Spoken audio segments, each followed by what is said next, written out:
Hi guys, welcome back to my YouTube channel. Today I'm just gonna show you a little bit about my YouTube channel. Got a screwdriver? Okay. So, right next to the word manage videos, you wanna click the little chart that has the little lines next to the pen.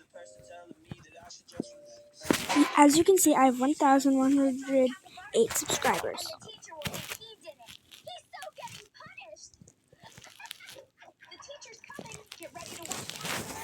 Anyways, and I have 549.8K views and 6.3K likes and 338 comments and 106 shares.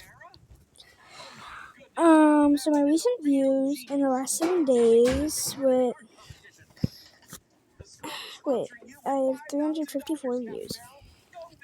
And then blah blah blah, skip this. And wait, what the heck?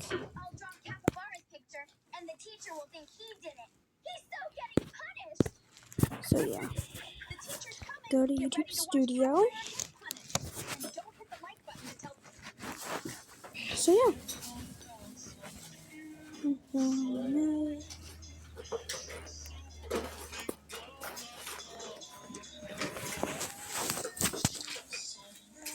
Do you want to try a bowl of that, Willow? Sure. It's good. It's really good. Okay. You gonna give that to Alea? Alea. Ow, ow. So.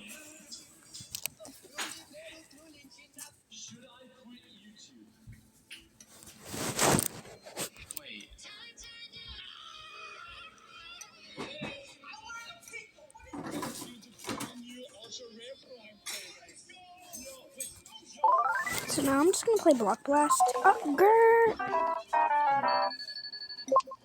Hello.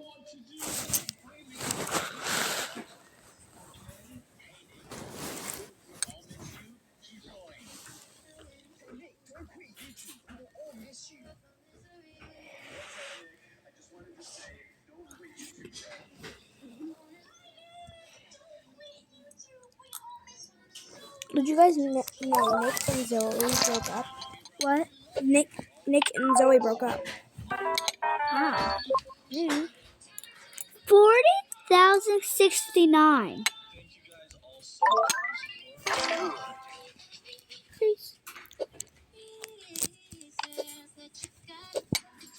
Coco Chanel. Bro, Coco Chanel. No. Never mind. Coco Chanel. It's Coco Chanel. Coco Chanel. Leave a comment below if you know the Coco Chanel trends.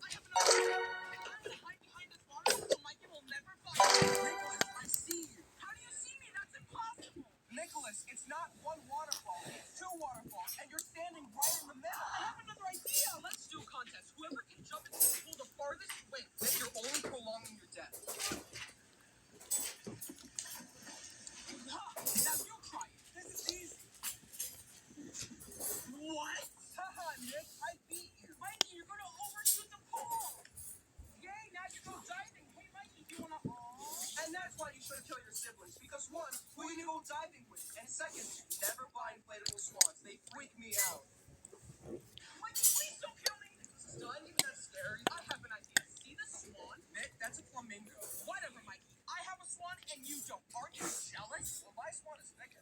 Where did you get that? I have another idea. I'm going to hide behind this waterfall so Mikey will never find me. Nicholas, I see you. How do you see me? Anyways. Nicholas, it's not... And you're standing right in the middle. I have another... And these are my peeps. Great. You're really good at it. So... Cheese of fruit. Are you ready? You secretly love living together. What? I thought you loved living with me. I said you love me. What?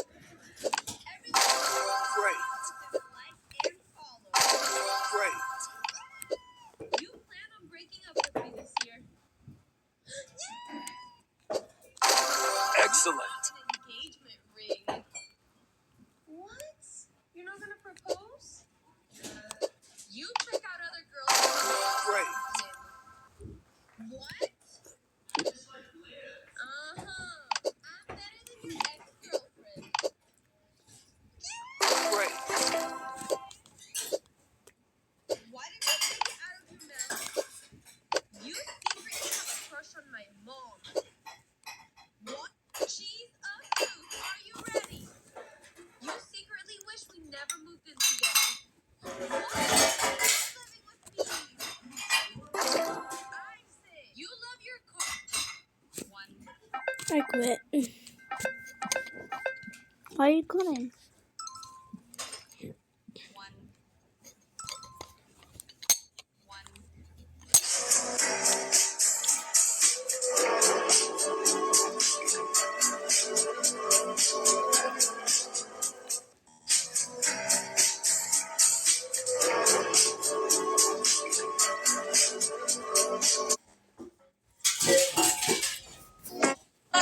Por meloncito, ahora está llorando de mi cosito. Alguien le ha pegado por comeloncito, ahora está llorando. Ay, mi gatito, miau, miau. Ay, mi gatito, miau, miau. Ay, mi gatito, miau, miau. Ay, mi gatito, miau, miau. Por comeloncito, ahora está llorando de mi cosito. Alguien. Like it's the last night, if the world was ending, I wanna be next.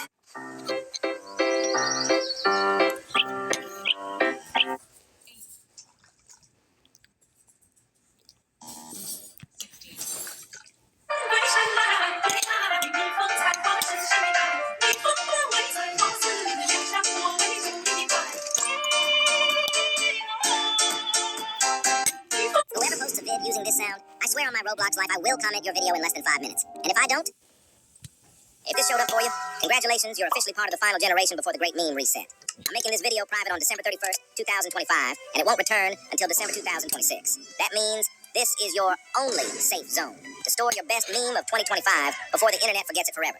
So do your guys, I need you. Because this might actually be the end of my channel. I'm not even kidding. Today was insane. I walk into school minding my own business, and these girls in my class look at me, look at my phone, and go, "Oh, you still don't even have 100,000. Like, they expected me to show up wearing a silver play button as a necklace or something. So I try to ignore it, but then it gets worse. Because my principal walks by, hears them talking, and goes, "Maybe focus on your schoolwork instead of that little YouTube hobby." And he really said that in front of the whole hallway while everyone laughed like my channel was some school joke. And then my teacher calls me after class and goes, "If YouTube is distracting you, maybe we should talk to your mom about shutting it down." And I swear my soul left my body. Because if they tell my mom it's over, channel gone, deleted faster than a failed TikTok draft. But listen, there's one thing that can save us. Because my teacher literally said, if your channel was actually successful, maybe I'd understand. So this is it. Our moment. Our proof. We're at 57,000 right now, and if this video blows up and we hit 100,000 subscribers, I get to keep the channel and prove every single one of them wrong. Do what you gotta do, guys. How to play Fort. What do you mean playing Roblox at 2 a.m.? Saved this kid's life. So this kid is up at like 2 a.m. playing Roblox even though he swore he'd get off hours ago. But you know how it is. Okay, guys, I'm about to search up like one of my favorite YouTube channels.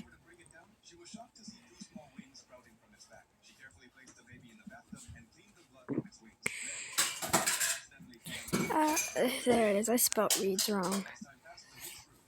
My ex said I'd never find better, so I married his brother. Brandon broke up with me at his company's annual holiday party, right in front of the dessert table where everyone could hear. He announced to his coworkers that I was holding him back from reaching his real potential, and that I'd never find anyone as ambitious and successful as him. He actually gestured toward the crowd and said, "Look around. These are the kind of people I need to be networking with, not wasting time on someone who doesn't understand my vision." I was mortified. His brother Mason happened to be there for work. Turns out he just transferred from corporate headquarters as the new regional director. Brandon had mentioned his brother was coming, but conveniently forgot to mention Mason was now his boss. Mason heard every humiliating word and looked absolutely mortified by his brother's behavior. 2 weeks later, I get this text from an unknown number. "Hi, this is Mason, Brandon's brother. I know this is weird, but would you be willing to grab coffee? I feel like I need to apologize for what happened at the party. My brother was completely out of line. I almost deleted. The last thing I need is more drama with Brandon's family, but something about the message feels genuine, not pitying. So, I agree to meet at this little cafe downtown. Coffee turns into a 3-hour conversation. Mason's nothing like Brandon. He doesn't name drop or brag about his position. Instead, he asks about my work as a graphic designer. Actually listens when I talk about my freelance projects. When I mention I've been hiking to clear my head after the breakup, his eyes light up. Turns out he's been looking for hiking partners since moving to town. Coffee becomes weekend hiking trips. Mason knows all these hidden trails around the city. We talk about everything: books, travel dreams, our completely different childhoods. He tells me Brandon always got the attention growing up by being the loudest person in the room. While Mason preferred staying in the background, he's genuinely successful, runs a whole region, but doesn't need to announce it to feel important. We're careful to keeping quiet. Mason doesn't want Brandon thinking he's trying to get back at him, and I definitely don't want the drama of dating my ex's brother. But after 3 months of secret hiking dates and long phone calls, we're both falling hard. Then Brandon starts getting cocky at work. Mason tells me Brandon's been bragging to anyone who will listen about his major upgrade girlfriend, some influencer he met at a networking event. Apparently, Brandon keeps saying his ex was dead weight, who couldn't keep up with his lifestyle. Mason's hearing all this secondhand from other employees who don't know about us. The breaking point comes during Brandon's quarterly performance review. His numbers are terrible. He's been spending more time on Instagram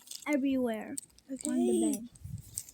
posts about his entrepreneur mindset than actually working. At the company meeting, Brandon's presenting his dismal quarterly results to the entire sales team, making excuses about market conditions. Mason stands up in front of everyone and calmly announces that Brandon's being demoted from senior account manager to entry-level sales associate. The room goes dead silent. Brandon's face turns bright red as he stammers, asking why this is happening now in front of everyone. Mason, in his most professional voice, says the company needs people who understand what actually matters: results, not self-promotion. Then he adds, "Speaking of what matters, I'll be taking a personal day tomorrow for something very important." Brandon's still processing the demotion when Mason picks me up the next morning in his car. We drive straight to City Hall with 2 witnesses Mason arranged: his college roommate and my best friend Lena, who's been secretly rooting for us since our second hiking date. The ceremony takes 15 minutes. We're both laughing and signing the marriage certificate when Mason's phone rings. It's his assistant, frantic. Brandon showed up at the office with building security, claiming Mason falsified company documents to frame him. He's demanding an emergency board meeting and brought his lawyer father. We rush back to find the entire executive team gathered in the conference room. Brandon's standing there with a stack of papers, smiling. He announces he found proof that Mason hired me as a fake consultant last month, funneling company money to his girlfriend. The board members' faces turn cold as Brandon reveals the fabricated invoices with my signature that he somehow created. Full story on channel linked below. My ex said I'd never find better, so I married his brother. Brandon broke up with me at his company's annual holiday party, right in front of the dessert table where everyone could hear. He announced to his coworkers that I was holding him back from reaching his real potential and that I'd never find anyone as ambitious and successful as him. He actually gestured toward the crowd and said, "Look around. These are the kind of people I need to be networking with, not wasting time on someone who doesn't understand my vision." I was mortified.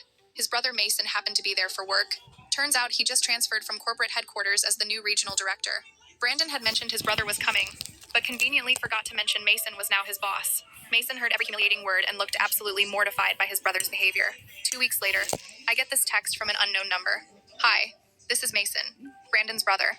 I know this is weird, but would you be willing to grab coffee? I feel like I need to apologize for what happened at the party. My brother was completely out of line. I almost delete it. The last thing I need is more drama with Brandon's family, but something about the message feels genuine, not pitying. So, I agree to meet at..." Turn cold as Brandon reveals the fabricated invoice. My friend's poor parents don't love her enough, so my friend Casey's family has always been broke. Like, actually broke. Not the "we can't afford the new iPhone" broke, but the "sometimes we eat rice and beans for a week."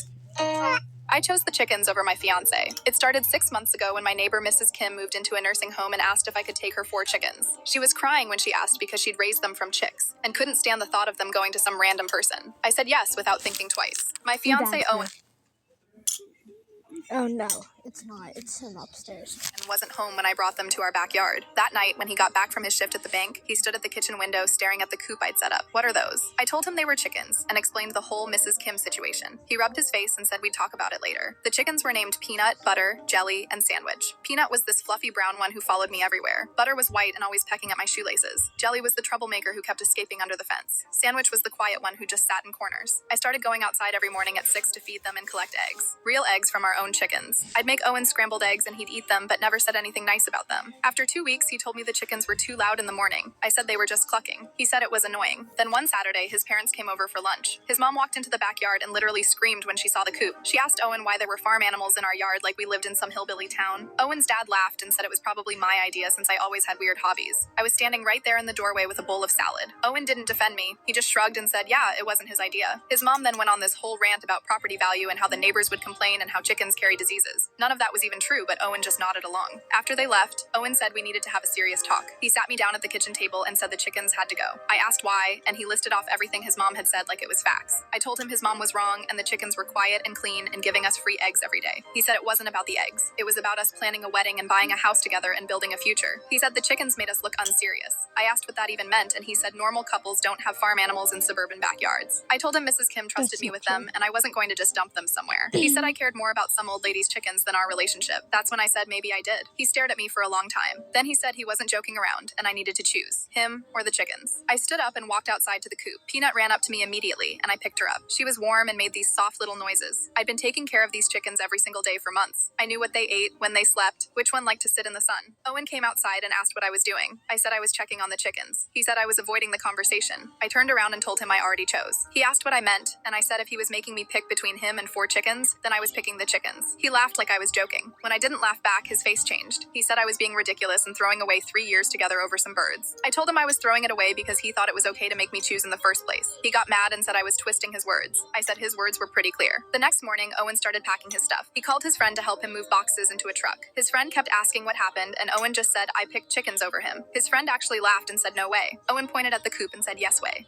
I chose the chickens over my stepmom called my mom unimportant. I was 12 when Dad married Diane. She moved into our house 3 months after the wedding and immediately started rearranging everything. She threw out the curtains my mom had picked out. She donated half the kitchen stuff to Goodwill without asking. She even painted over the height marks on the hallway wall where Dad measured me every birthday since I was like 5. I visited my mom every other weekend. Dad had full custody because Mom traveled for work a lot. She was a sales rep for a medical supply company and spent half the month driving to hospitals in 3 different states. But she never missed a weekend with me when it was her turn. Never. Diane hated that. She'd make comments every time I packed my bag. Your mom couldn't even keep a marriage together. But sure, go spend time with her. Or, must be nice to be the fun parent who doesn't have to do any real work. Dad never said anything. He'd just look at his phone or suddenly remember he needed to check something in the garage. When I turned 15, Mom got promoted. Better pay, but she had to move 4 hours away. We switched to monthly visits instead of every other weekend. Diane acted like she'd won something. She started planning all these family activities on the weekends Mom used to visit. She signed me up for a Saturday volunteer program at the animal shelter without asking. She scheduled dentist appointments on Friday afternoons, so I'd have to leave school early and couldn't make the drive to Mom's place until late. Then came my 16th birthday. Mom had been planning this huge surprise for months. She rented a cabin by the lake, invited my 3 best friends, bought supplies for this whole weekend of kayaking and bonfires and staying up late. She'd requested the time off work back in January. 2 weeks before my birthday, Diane announced she was throwing me a party at our house. On the same Saturday, Mom had planned the cabin trip. I told her I already had plans with Mom. Diane smiled this tight smile and said, well, I already ordered the cake and sent invitations to the whole family. Your aunts and uncles are driving in from out of state. You can see your mom another time. I tried talking to Dad. He said, your stepmom put a lot of effort into this. It would be rude to cancel now. Your mom will understand. Mom didn't understand. When I called to tell her, she went quiet for a long time. Then she just said, okay, we'll celebrate another weekend. But I could hear something break in her voice. The party was awful. My friends weren't there because they'd already committed to the cabin trip with Mom. Instead, it was just me and a bunch of adult relatives I barely knew. Diane had invited her entire side of the family. Her sister brought her 4 kids who destroyed my room looking for the presents. Her mom kept asking me why I looked so miserable at my own party. I sat on the porch steps eating sheet cake by myself while Diane showed everyone the photo slideshow she'd made. It was full of pictures from the last 4 years. Me and Dad and Diane at baseball games. Me and Diane baking cookies. Our family vacation to the beach. There wasn't a single photo of Mom in the entire thing. That's when Uncle Ray asked where my mom was. He'd driven 6 hours to be there and wanted to say hi to her. He didn't know about the divorce. Diane laughed. This light, casual laugh like he'd asked something funny. Oh, she's around somewhere. But honestly, she's pretty unimportant to the family these days. We're the ones raising her, really. The entire backyard went silent. My aunt stopped cutting cake. My cousin put down his soda. Even Diane's own mother looked uncomfortable. I stood up. I didn't yell. I just said, Mom's the one who taught me to read. She's the one who sat with me for 3 hours when I had panic attacks before math tests. She drove through a blizzard to pick me up the time I got sick at camp. She's not unimportant. You are. I walked inside, grabbed my phone, and called Mom. I asked her if the cabin was still available. She said yes.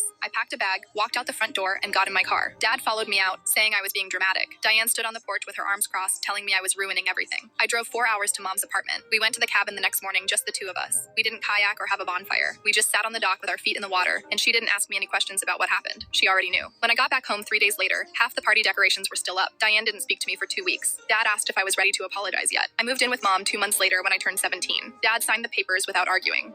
My stepmom called my mom. I lost an imaginary bet. My husband and I never wanted kids.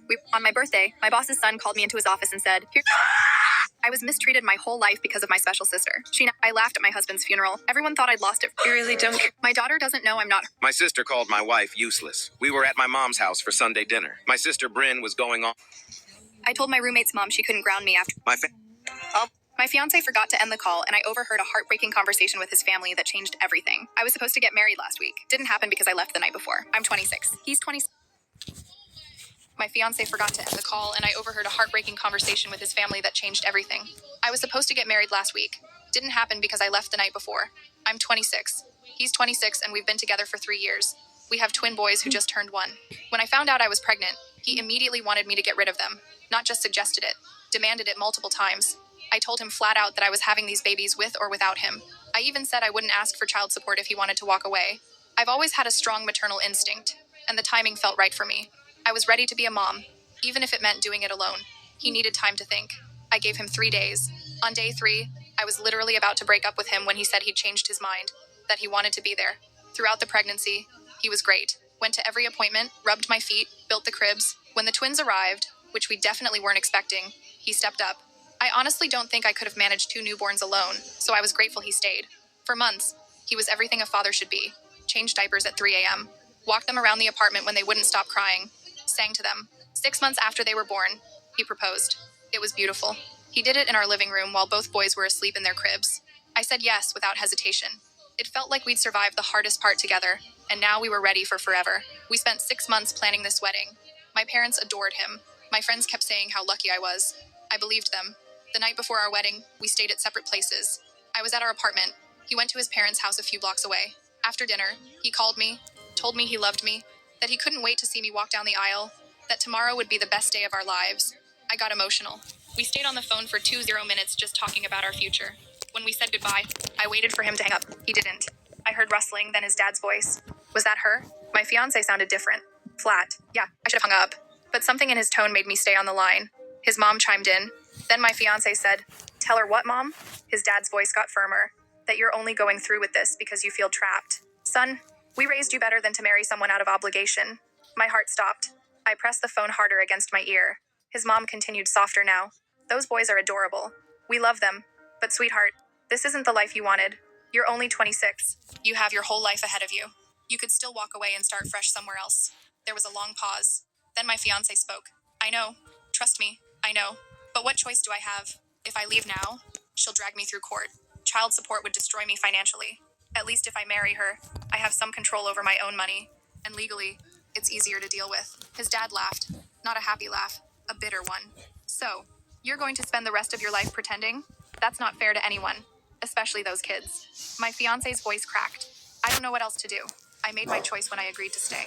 I just have to live with it now. I hung up. My hands were shaking so hard I almost dropped the phone. I stood there in our bedroom, the one we'd shared for 3 years, and felt like I couldn't breathe. The twins were asleep in the nursery. I went in, looked at their tiny faces, and something inside me just snapped into focus. I wasn't going to let my sons grow up with a father who saw them as a trap. I packed quietly. 2 bags for me, 1 bag of their essentials, diapers, formula, their favorite stuffed animals. I wrote a note and left it on the kitchen counter. Overheard everything. Don't contact me. My lawyer will be in touch. I drove to my parents' house at 2 a.m. with 2 crying babies in the back seat. My dad met me at the door, but instead of comforting me, he looked angry in a way I'd never seen. He said my fiancé had called him right after I left, told him I'd had some kind of breakdown and stolen the babies, that I wasn't stable. My dad actually believed him because apparently my fiancé had been building this narrative for weeks, telling my parents I'd been acting erratic, forgetting things, getting too emotional.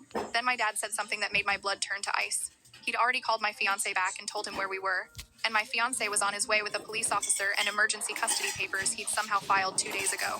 I stared at my dad like I'd never seen him before. The porch light made his face look harsh, unfamiliar. Behind him, I could see my mom in the hallway, wringing her hands. What did you do? My voice came out flat. Finn called us 3 hours ago, my dad said. Said you'd been having episodes, getting confused. He was worried about the boys' safety. Episodes. The word hung in the air like poison. Finn had been planning this. Not just the conversation I'd overheard. He'd been systematically laying groundwork to make me look unstable. I thought back over the past 2 weeks. The way he'd asked my mom if I seemed forgetful when we had dinner. How he'd mentioned to my dad that I'd been crying a lot.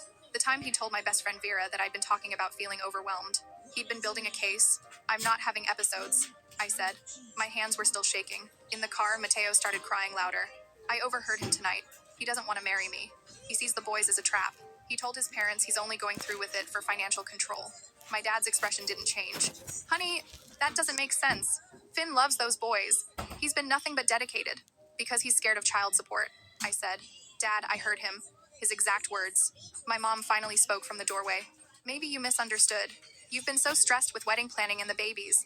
It's 2 a.m. Maybe we should all just calm down and talk about this in the morning. That's when I saw headlights turn onto their street. 2 vehicles. A police cruiser and Finn's black Honda. My stomach dropped. You need to let me in, I said. Right now. My dad didn't move. Finn has temporary custody papers. The judge signed them yesterday as an emergency order. He showed me a copy over the phone. If you're not letting him see his sons, you could get arrested.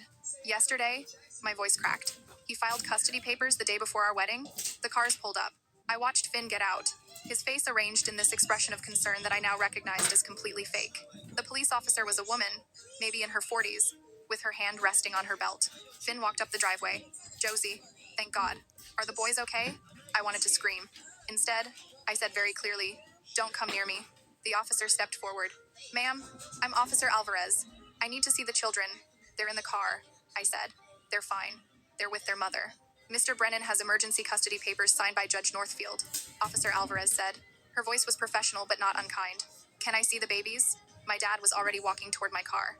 I watched him open the back door and start unbuckling Mateo's car seat. My mom got Silas. No, I said. No, you can't just take them. This is insane. He filed those papers as insurance before our wedding. He's not concerned about their safety. He's covering his ass. Josie's been under a lot of stress, Finn said to Officer Alvarez. His voice was so gentle, so concerned. She left without telling me where she was going. I woke up, and she was just gone with both boys. No note, no message. I've been terrified. I left a note, I said, on the kitchen counter. It said I overheard everything and my lawyer would be in touch. There was no note, Finn said. He looked at Officer Alvarez. I looked everywhere. He'd taken it. Of course he'd taken it. My dad carried Mateo up the driveway. My son was still crying, reaching for me. Something in my chest shattered. The custody order is temporary, Officer Alvarez said to me. It's just for 72 hours until there can be a full hearing. You're not losing your children. But right now, legally, Mr. Brennan has the right to take them. Based on what? I demanded. What evidence did he show the judge? Finn pulled out his phone. I have texts from her friends saying she's been overwhelmed. Voice messages from her mother expressing concern. I have documentation from her doctor about postpartum depression screening. My doctor. I'd filled out a standard questionnaire at my 6-week checkup. It was routine. Every new mother does it. I'd scored a 4 out of 30. Barely anything. But he'd kept it. He'd kept that paperwork. This is kidnapping, I said. My voice was getting louder. This is parental alienation. This is... Ma'am, I need you to calm down, Officer Alvarez said. And that's when I realized I'd already lost. Because everything I did now, every word I said, every emotion I showed, would be used as evidence that I was unstable. If I cried, I was hysterical. If I yelled, I was aggressive. If I stayed calm, I was cold and detached. Finn had built a perfect trap. My mom brought Silas over. He was sleeping, his little fist curled against his cheek. I reached for him, and my mom actually stepped back. Maybe it's best if Finn takes them tonight, she said quietly, just until everyone calms down. You can see them tomorrow. They're nursing, I said. My voice broke. Silas still nurses at night. He's going to wake up in 2 hours, and I won't be there. I have formula, Finn said. It'll be okay. Officer Alvarez looked between us. I could see her making calculations, weighing risks. Young mother, middle of the night, high emotion, father with custody papers and police escort. Mr. Brennan, you can take the children, she said. Miss Harding, I strongly suggest you contact a family law attorney first thing in the morning. The hearing is scheduled for Monday at 10 a.m. at the county courthouse. Monday. Today was Friday. That meant 3 days without my babies. I watched Finn take both car seats to his vehicle. My dad helped him secure them. My mom stood on the porch, her arms crossed. Officer Alvarez gave me a card with case numbers and court information. Then they were gone. Finn's taillights disappeared around the corner with my entire world strapped into his back seat. I stood in my parents' driveway until I couldn't see the cars anymore. My arms felt empty. My chest felt empty. Everything felt empty. Come inside, my mom said. We'll make tea. I turned to look at her. You gave him my babies. We didn't have a choice, honey. He had legal papers. He manipulated all of you, I said. For weeks. He made you think I was falling apart so that when this moment came, you'd question me instead of him. My dad rubbed his face. Josie, I know you're upset, but Finn has been nothing but concerned about you. Even tonight he wasn't angry. He was just worried. Because he's a liar, I said. Because he's been lying this entire time. To me, to you, to everyone. But I could see it in their faces. They didn't believe me. Or worse, they didn't want to believe me because believing me meant admitting they'd been fooled. I got back in my car. My mom called after me, but I didn't stop. I drove to a 24-hour diner on the edge of town and sat in a booth in the back, staring at my phone. It was 3:47 a.m. I pulled up my contacts and found Vera's number. She answered on the third ring, voice thick with sleep. Josie, what's wrong? And then I told her everything. The overheard conversation, Finn's parents, the custody papers, my parents' betrayal. Vera listened without interrupting. When I finished, she was quiet for a long moment. I'm so sorry, she finally said. But I need to tell you something. Finn called me last Tuesday. He said you'd been acting strange, forgetting conversations, getting really emotional over small things. He asked if I'd noticed anything. What did you say? I said you seemed fine to me. A little tired, but you have twin babies. Who wouldn't be tired? She paused. But Josie, he recorded the call. He asked me leading questions about your stress levels and whether I thought you were handling motherhood okay. I didn't realize at the time, but he was building a case. He recorded you? I heard the beep. I thought it was just a bad connection. But thinking back, he was definitely recording. I pressed my forehead against the cool diner table. He planned this, all of it. What do you need? Vera asked. Tell me what to do. I need a lawyer. The best family lawyer you know. My sister's firm handles family law. I'll text you her partner's emergency number. His name is Gideon Morris. He's expensive, but he's brutal in court. I don't care about the cost. I need my boys back. I hung up and waited for Vera's text. It came through 2 minutes later along with a message. Call him now. I already texted him. He's expecting you. Gideon Morris answered on the first ring, which told me Vera had actually woken him up and explained the situation. His voice was gravelly but alert. Miss Harding. Vera gave me the basics. Tell me everything start to finish. So I did. For the second time that night, I recounted the phone call, the conversation I'd overheard, Finn's parents, the custody papers, my parents' betrayal. Gideon listened, occasionally asking clarifying questions. When I finished, he was silent for a moment. Okay, he finally said. First, stop talking to your parents. They're witnesses now and they're not on your side. They're my parents. They're witnesses who handed your children to the opposing party. You can reconcile later. Right now, you need to think strategically. My throat tightened. Okay. Second, I need you to write down everything you remember from that phone call. Exact quotes if possible. Time, duration, everything. Can you do that? Yes. Third, do you have any proof that Finn didn't want these children? Texts, emails, witnesses to conversations? I thought back. My best friend from college, Nina. She was there when I told Finn I was pregnant. She heard him demand I get an abortion. She heard me tell him I'd do it alone. Get me her contact information. Anyone else? My OBGYN, Dr. Reyes. Finn missed the first 3 appointments. She asked me if I had support at home. Good. I'll need her records. What about the pregnancy and first few months? Any evidence he wasn't involved? He wasn't at the anatomy scan. He missed the hospital tour. He didn't come to the first pediatrician appointment. I was remembering now. Things I'd dismissed as him being busy with work. He didn't sign up for the birthing class. I went alone. Better and better. Now, this conversation you overheard. Is there any chance it was recorded? Any chance your phone captured it? I pulled up my call log. The call with Finn had lasted 23 minutes. Long after we'd said goodbye. It might be in my phone records, I said. The call stayed connected. Don't touch anything on your phone. Don't delete anything. Don't add anything. I need that phone exactly as it is. Can you bring it to my office at 8 a.m.? Yes. And Miss Harding? This is important. From this moment forward, you are calm, collected, and completely stable. No emotional outbursts. No social media posts. No text to Finn beyond logistical information about the children. Everything you do will be scrutinized. Understand? I understand. Good. Get some sleep if you can.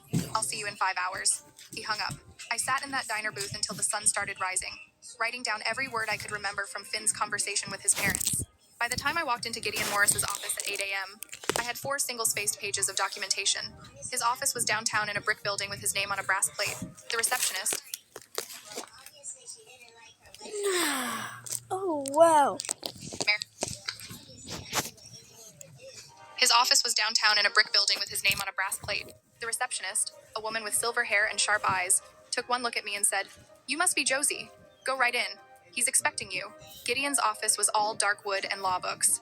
He was maybe 50, with gray at his temples and reading glasses perched on his nose. He gestured for me to sit. "Let's see what we have." I handed him my phone and the written documentation. He read through it slowly, occasionally making notes on a legal pad. "This is good," he said. "Very good. You have exact quotes, timestamps, context. Now, let's talk about the custody hearing on Monday. I need to get them back before Monday," I said. "They're 1-year-old. They don't understand why I'm not there." "I know. But here's the reality. Finn has temporary custody papers signed by a judge. To overturn that, we need to prove he obtained them fraudulently or that they're not in the children's best interest. We have 3 days to build that case. So what do? We get affidavits. From Nina about his reaction to the pregnancy. From Dr. Reyes about his absence during prenatal care. From your pediatrician about his involvement, or lack thereof. In the first year, we subpoena your phone record involvement, or lack thereof. In the first year, we subpoena your phone records to prove that call stayed connected. We document everything he said to your parents and friends about your supposed instability. And we present it all to Judge Northfield on Monday morning. What if he's good to them this weekend? What if he plays the perfect dad? Then we show the judge that he's capable of playing a role when it suits him. That the man who demanded you abort these children suddenly became father of the year only after you made it clear you were having them with or without him. That he proposed not out of love, but out of financial calculation. That everything he's done has been strategic, not emotional. I nodded. My chest hurt. Can I see them? Before Monday? Gideon's expression softened slightly. The custody order doesn't prevent visitation, but I'd advise against it right now. Anything you do, any emotion you show, will be documented and used against you. Wait until Monday. Win the hearing. Then you'll have them back. 3 days had never seemed so long. I spent Friday gathering documentation. Nina sent me screenshots of texts from 3 years ago where she'd called Finn an asshole for demanding I abort. Doctor, Reyes's office faxed over medical records, showing Finn had only attended 4 of 14 prenatal appointments. The pediatrician's records showed he'd missed 6 of the twins' first 8 checkups. Gideon filed an emergency motion to access my phone records. By Friday evening, we had proof that my call with Finn had remained connected for 17 minutes after we'd said goodbye. Saturday morning, Vera came over to the hotel where I was staying. I couldn't go back to the apartment. Everything there reminded me of the life I'd thought I was building. Your mom called me, Vera said. She wants to know if you're okay. What did you tell her? That she should have believed her daughter instead of a man she's known for 3 years. I almost smiled. She won't like that. I don't care what she likes. What she did was unforgivable. My phone buzzed. A text from Finn. The boys are doing great. Silas took a bottle, no problem. Mateo slept through the night. Just wanted you to know they're happy. That last sentence. They're happy. The implication was clear. They're happy without you. I showed Vera. Her jaw clenched. He's trying to provoke you. Don't respond. I want to tell him to go to hell. I know. But Gideon said no emotional responses. Just logistical information. I typed back, thank you for the update. I look forward to seeing them Monday. Polite. Neutral. It killed me. Sunday was worse. I woke up in the hotel room and for a split second forgot where I was. Then it all came crashing back. My babies were with a man who saw them as financial liabilities. My parents had chosen him over me. My wedding was supposed to be happening today. I checked my phone. 7 messages in our wedding group chat, mostly from my bridesmaids asking what was happening. My mom had posted, wedding is postponed. Josie and Finn need time to work through some things. Please respect their privacy. Work through some things. Like my fiance had been planning to trap me in a loveless marriage for financial convenience. I left the group chat. Then I posted a single update on my Facebook. I won't be getting married today. To everyone who was planning to attend, I'm sorry for the confusion. The venue and vendors have been notified. Thank you for understanding. Within minutes, comments started pouring in. Are you okay? What happened? Is this about Finn? I turned off notifications and put my phone face down on the nightstand. Gideon called at 2 p.m. I have something you need to see. Can you come to my office? I was there in 20 minutes. He handed me a printed document. This is the affidavit Finn submitted to get the emergency custody order. I read through it, my hands shaking. According to Finn, I'd been exhibiting signs of postpartum psychosis. I'd been talking about disappearing with the children. I'd expressed paranoid delusions about him trying to control me. I'd stopped eating and sleeping. I'd been neglecting the twins' basic needs.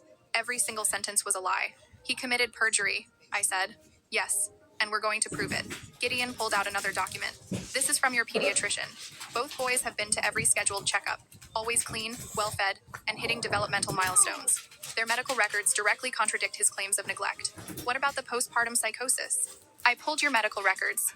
You completed the Edinburgh Postnatal Depression Scale at your 6-week checkup and scored a 4 out of 30. That's within normal range.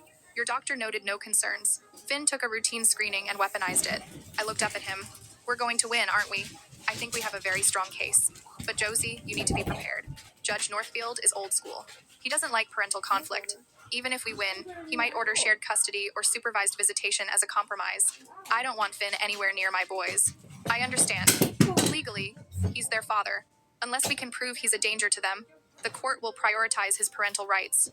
He demanded I abort them 3 years ago, before they were born.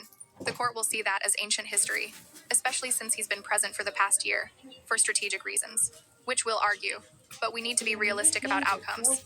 Our best case scenario is you get primary custody with him having limited visitation. Worst case is 50/50 split. I closed my eyes. 50/50 meant my boys would spend half their lives with a man who resented their existence. Monday morning arrived like a death sentence. I dressed carefully, navy blue dress, minimal makeup, hair pulled back. Gideon had coached me on courtroom behavior. Sit up straight, don't react emotionally.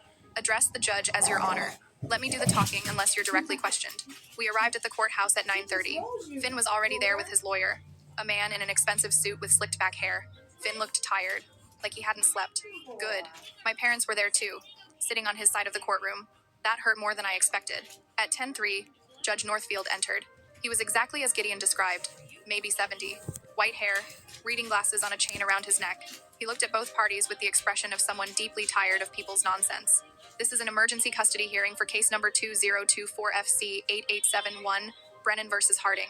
Mr. Morris, you're representing Miss Harding? Yes, Your Honor. And Mr. Keating for Mr. Brennan? Yes, Your Honor. Let's proceed. Mr. Keating, your client filed for emergency custody on Thursday night. Walk me through your reasoning. Finn's lawyer stood. Your Honor, Mr. Brennan has serious concerns about Miss Harding's mental stability and her ability to safely care for the party's twin sons. She exhibited signs of postpartum psychosis, made statements about fleeing with the children, and on Friday morning at approximately 2 a.m., she did exactly that. She took both children without informing Mr. Brennan and drove to her parents' house in the middle of the night. Miss Harding, is this accurate? I stood. Your Honor, I left because Gideon touched my arm. Your Honor, if I may. Judge Northfield nodded. Your Honor, Miss Harding left because she discovered that Mr. Brennan has been planning to marry her not out of love or commitment, but as a financial strategy to avoid paying child support. She overheard a phone conversation in which Mr. Brennan told his parents, and I quote, "If I leave now, she'll drag me through court. Child support would destroy me financially. At least if I marry her, I have some control over my own money." The judge looked at Finn. Is this true? Finn's lawyer jumped in. Your Honor, Miss Harding claims to have overheard a conversation, but there's no evidence this conversation occurred. What we do have is documentation of concerning behavior, statements from witnesses about her instability, and medical records showing postpartum depression screening. Actually, Your Honor, we have proof. Gideon handed up a document. These are phone records from Miss Harding's carrier. On Thursday, November 14th, at 9:47 p.m., Mr. Brennan called Miss Harding. They spoke for 6 minutes. The call was not terminated. It remained connected for an additional 17 minutes. During that time, Miss Harding overheard Mr. Brennan's conversation with his parents. Judge Northfield studied the records. Mr. Brennan, did you have a conversation with your parents that night? Finn stood. I spoke to my parents, yes. But Miss Harding is mischaracterizing what was said. We were discussing normal pre-wedding nervousness. Were you or were you not discussing staying in this relationship primarily for financial reasons? Finn's face went red. I was expressing fears. That's not the same as... Answer the question. Did you tell your parents you were marrying Miss Harding to maintain financial control? Silence. Mr. Brennan? I was upset. I didn't mean it the way it sounded. Judge Northfield leaned back. So you did say it. Your Honor, Finn's lawyer interjected. Even if Mr. Brennan expressed doubts about the marriage, that doesn't negate concerns about Miss Harding's mental health. Let's talk about those concerns. Mr. Morris, you have a response to the postpartum psychosis claims? Gideon handed up another document. Medical records from Miss Harding's OBGYN and the children's pediatrician.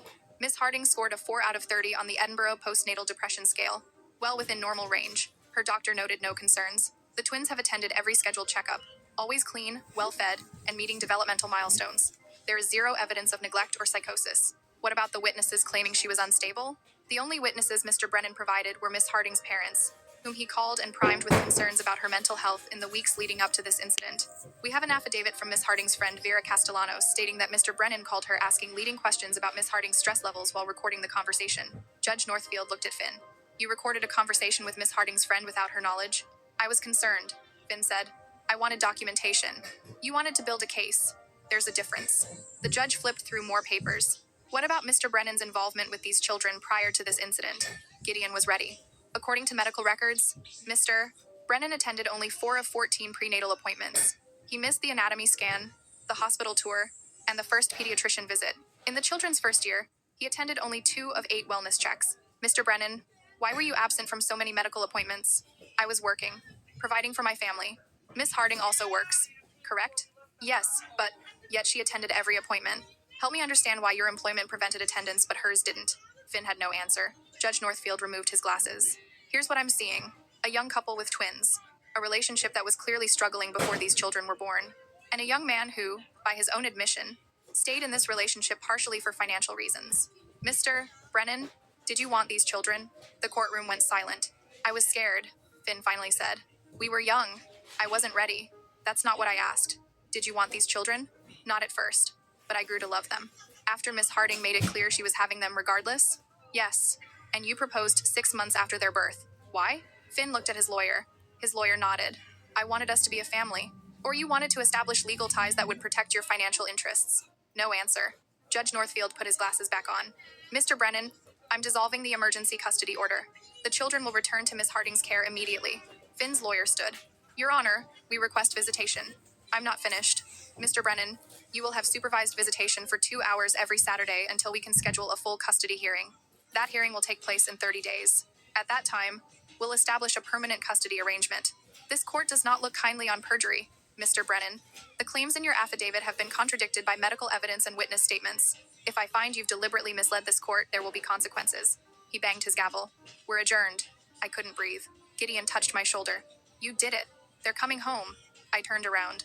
Finn was staring at me with an expression I couldn't read. My parents stood up and walked out without looking at me. But none of that mattered because a bailiff was asking me to follow him to collect my sons. They were in a room down the hall, both in their car seats with a social worker watching them. Mateo saw me first and started crying, reaching for me. Then Silas. I unbuckled them both and held them so tight. They smelled like home, like everything that mattered. I've got you, I whispered. Mama's got you. I'm never letting go. The social worker smiled. They've been asking for you all morning. Asking. They were learning words now. Mama had been one of their first. Gideon appeared in the doorway. I've arranged for police escort back to your apartment. Finn has been ordered to stay away for 24 hours while you get resettled. After that, he can request his first supervised visit. Thank you, I said. It wasn't enough. He'd given me my children back. Thank you would never be enough. Don't thank me yet. We still have a custody battle Hold ahead. on. I'm gonna be like, do I kick out a lesson?